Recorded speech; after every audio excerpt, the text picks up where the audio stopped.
Hello ladies and gentlemen, in this video I'm going to show you how to download and use free Grammarly for MS Word and Outlook. What you need to do is to go on any web browser and type download Grammarly for MS Office. And there you go, there is the official link.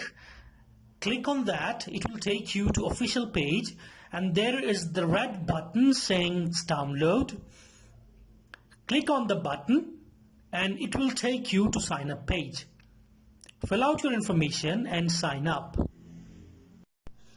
Once you have put the information in sign up boxes, it will automatically give you a dialog box to say save, and then you have to do is to save, find the file location, save it, and it will be automatically downloaded.